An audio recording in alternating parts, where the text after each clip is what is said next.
Thank you for being here this morning.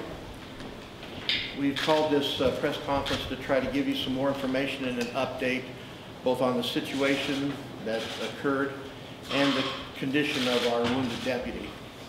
I also have a spokesperson for the family here.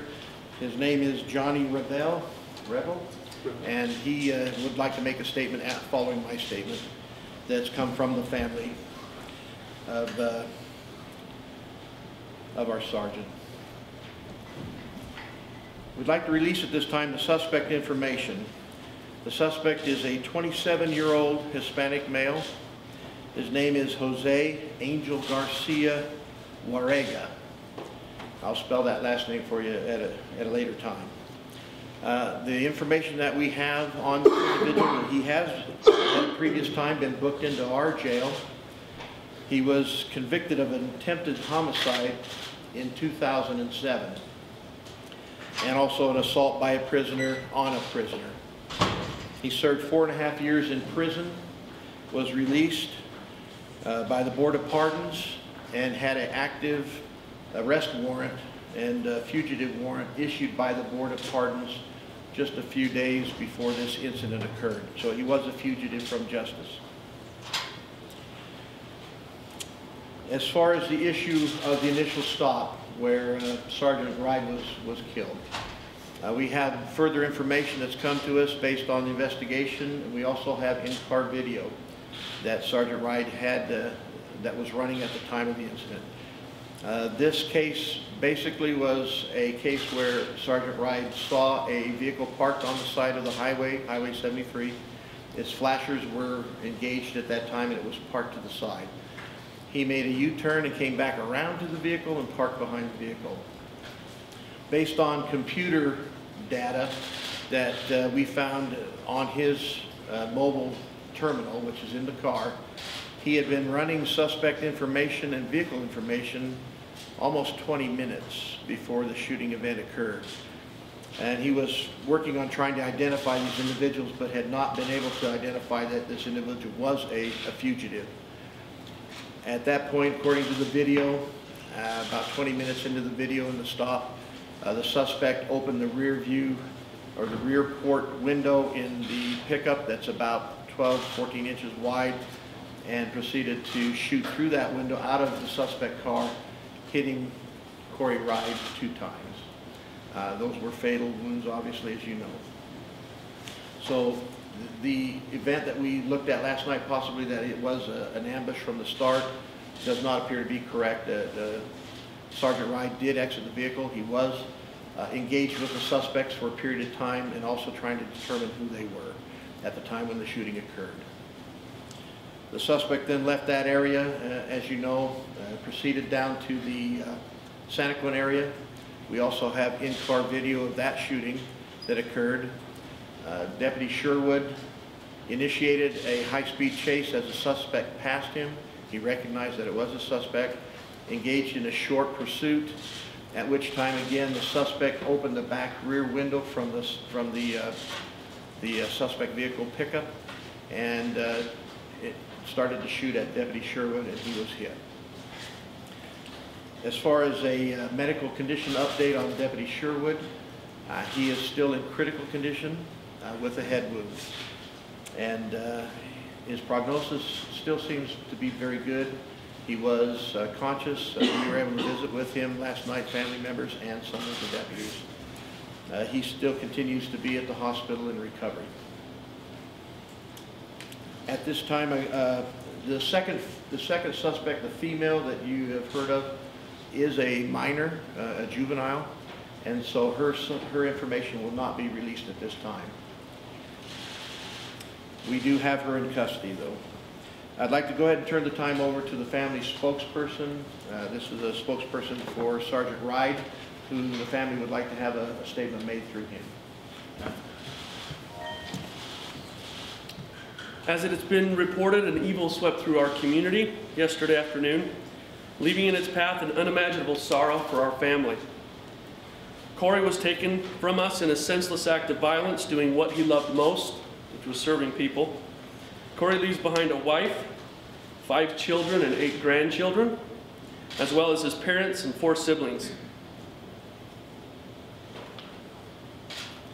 We wish to thank the Utah County Sheriff's Department, the staff at Timpanogos Regional Hospital, the many local law enforcement agencies that have assisted in any way, and the community at large for the outpouring of love and support.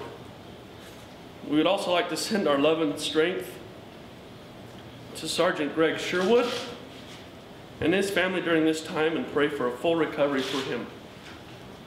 Many have asked how the family can be helped at this time. An account has been set up at giveforward.com for you to make any contributions that you'd like. At this time, the funeral has not been arranged. We are making those arrangements, and as soon as that has been decided, we will make that public and let you know when that will be. We would ask that the media allow privacy for the family as we work through this difficult time. I'd also like to let you know that the family, we're struggling with this. We're having a hard time. We're asking a lot of questions of why this has to happen to Cory, to Nan, to the family. But we want you to know that as a family, we know and we're comforted in knowing that we will see Cory again and we'll be together as a family again. Thank you. Can you talk more about his previous conviction of attempted homicide? What were the conditions of that? I don't have that information. Again, we would probably refer you to the Department of Corrections or the Board of Pardons for that information. All I know is that he was here previous to his sentence in prison for those charges. What is the condition of the suspect? Is he going to make it? The last information I had on the suspect was that he is in extremely critical condition. The prognosis is not good. You said he was at the scene for 20 minutes, approximately, right? So he had stopped. Had they gotten out of the car as well? I've looked at portions of the video. I haven't seen the entire video. I know that he approached that car and he had information that he had gotten from both the suspect and the driver, and I'm not sure which one is which here at this time. I have not been able to clearly look at that through the video. But after he received that information, he returned to his vehicle and then was engaged typing that information into the computer.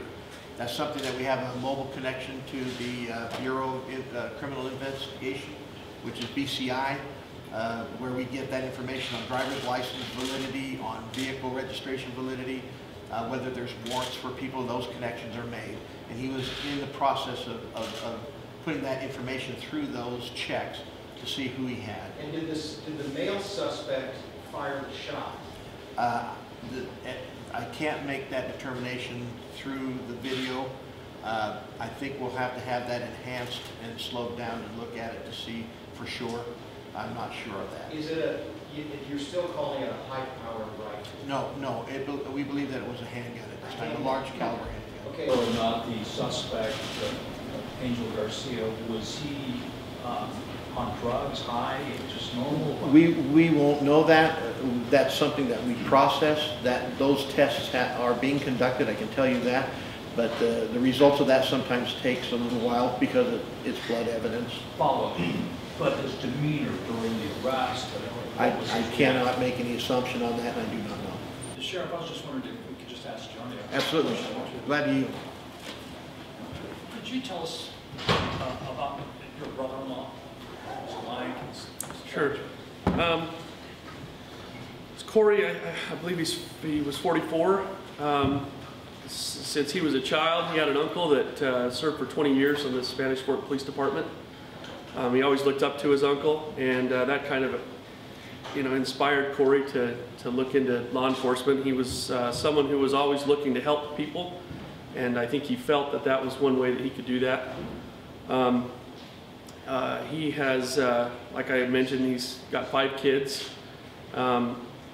His wife and he have been married for about 18, 19 years. They have 3 sons. His wife has 3 sons from a previous marriage. His 2 kids are 18 and 13 or 14. He has 8 grandkids as well. He was just one of those good guys. I mean, like any of these guys you see with the badges around here, they're just trying to do their job, trying to do it the best they can, and serve the public. Just a good guy. All right. Sheriff? Sheriff?